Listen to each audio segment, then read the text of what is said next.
Hi guys, coming to you on the road somewhere halfway home. We had an extra surprise I mentioned in the video this morning that I want to share with you guys. I see your finger here, I just want to make sure it's off, sorry.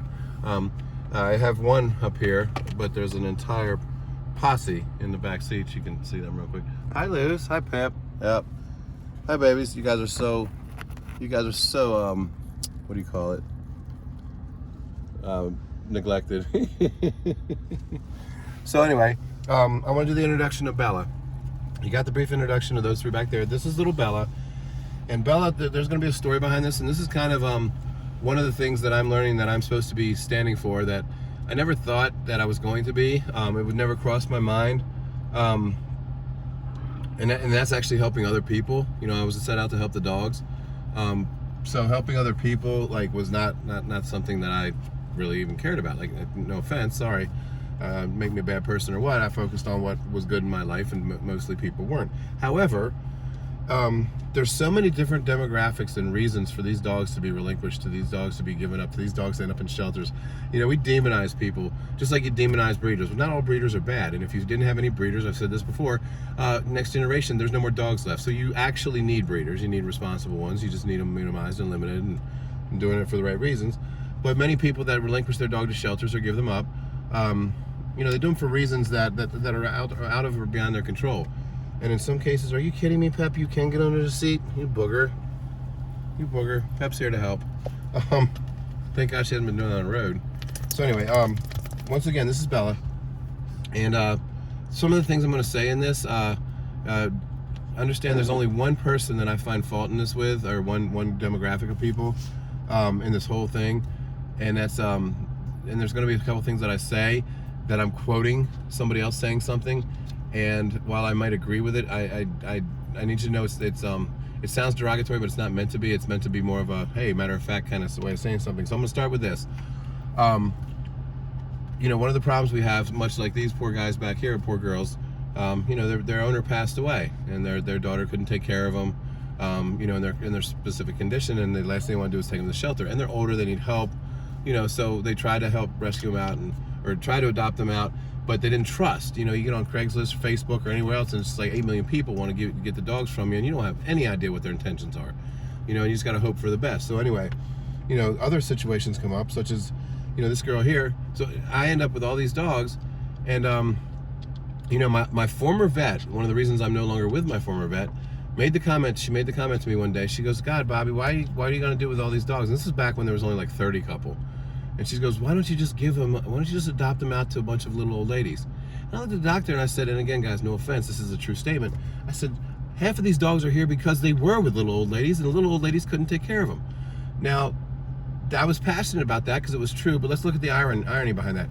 Is it the elderly person's fault that they can't take care of them, or is it our society as a whole? And I know I'm not trying to get on a high horse and too much of a soapbox, but our society doesn't take care of our elderly people or ourselves on its own, let alone for us to be able to take care of the dogs as we get older in age properly like they need to.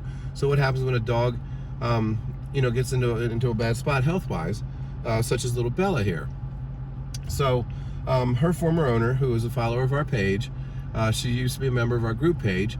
She actually had to get off the group page because she tried to post in there, and people were such assholes. They commented, and of course, you know, she commented questions. She was afraid that she was diagnosing her own dog because she couldn't afford to take it to the vet at the time. So she diagnosed it through going online to a holistic doctor. Now, here's some dumb shit that people do, and I don't mean this against her personally, but when you're desperate, these are the things you'll believe in. Okay, do you truly believe you can get a proper diagnosis for your dog from an online holistic vet?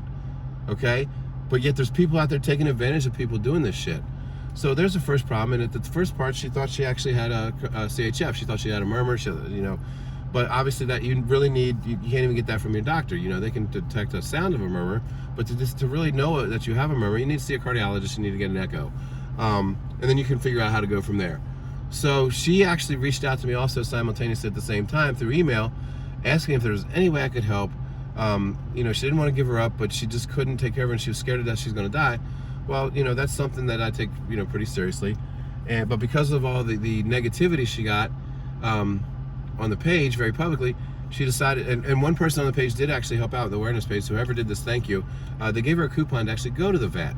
So she went to the vet, and the vet said, well, she doesn't have a heart murmur or chronic, what do you call it, congestive heart failure. But, and there's another thing, this is where I'm going to get on the demographic, and any one of you that are a vet tech or a vet, how do I politely say this? Kiss my ass, this is my opinion, and it doesn't apply to everybody, so it might not apply to you.